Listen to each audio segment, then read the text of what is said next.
Hi guys, my name is Alessandra Rodriguez, and in this tutorial I'll be showing you how I go about making hair in Zbrush. First thing you should do is find your reference. Always have reference. It's extremely important just so you can visually know what you're about to make. You have to keep in mind that you, as the sculptor slash modeler, that this is a 2D image and you'll be filling in the gaps of how it translates from 2D to 3D. And that's why reference is so important, to help you fill in those gaps and not just make it from imagination. I found this random picture on Pinterest, so we're going to try to go for this look. So here we have our model. And I've gone about many different ways of making hair. I've tried hair tubes and everything, but this has always just been what works best for me. So I go in with a simple cylinder, append a cylinder in, and then I'll make it the shape I want, and then I'll flatten it to a little bit of an oval. And then I'll start placing it on the head. And I use bend curve to lay it on the head. I use bend curve for absolutely everything. Super useful. I'll lay it on how I want. I'll usually thin out the end pieces, make it thicker at the front. And something that's super useful with the bend curve is that it has the twist attribute. And that's why I make it a cylinder, because you can twist it to lay on exactly how you want it. And that's super useful for when you're making curls or big waves. It just starts getting you that form much quicker. The topology is really helpful to keep things super clean for when I'm actually sculpting onto it. So I never Z-remesh it or Dynamesh it. And once I have it laid on how I like it, I will start going up in subdivisions and I'll start sculpting on the hair. So I like to flesh it out a bit more at the beginning, so then I don't have that much work to come back and do. I like to use around 2 to 3 brushes when I'm sculpting hair, and the main ones are the clay brush in positive and negative, the dam standard in positive and negative, and sometimes H polish. But as you can see, as I'm sculpting, I'm going to start going up in subdivisions just because it'll start holding that brush better. And clay tube is just super nice because it starts giving you those double strides already, which fills in the hair just so quickly. And when I'm sculpting those strides on the hair, I'll sculpt the stride until I like that, and then I'll smooth it out, and then I'll do it again and again and again. And once I like where that's at, I'll start duping it around in the same section and placing it. So it just saves you a ton of time. And for the sake of not making this tutorial about 2 hours long, I'm going to go ahead and speed this process up.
And as you can see here, I've just went ahead and filled in all the little parts in the back that needed hair.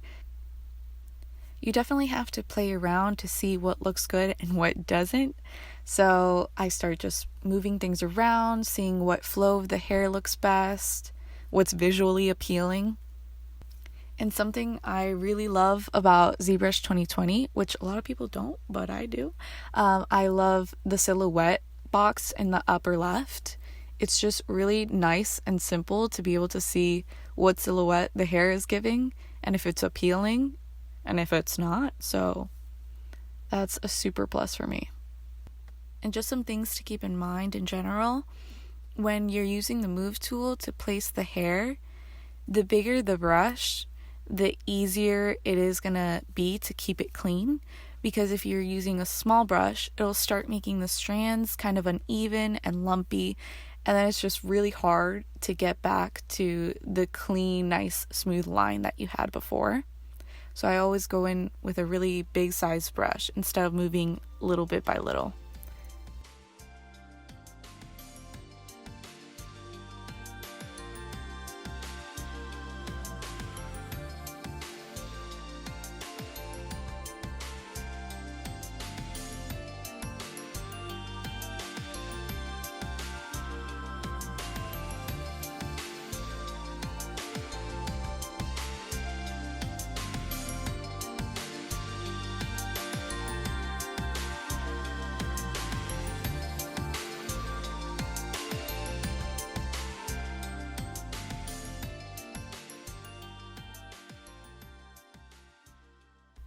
So it's just very important to keep mindful of how when you put things in your hair, like a ponytail, a clip, a headband, how your hair is going to interact with that.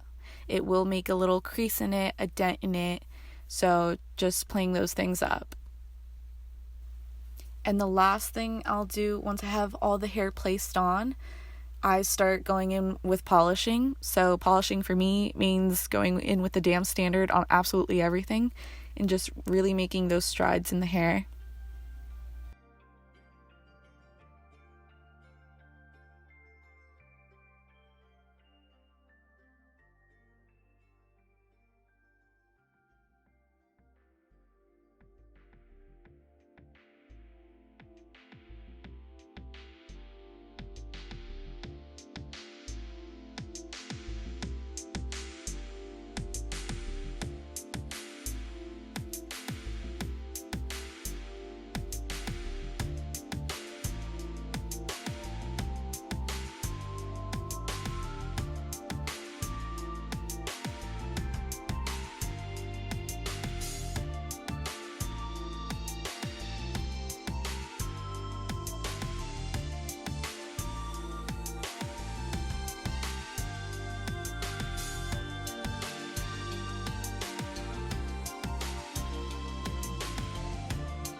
And yeah, that's how I make hair.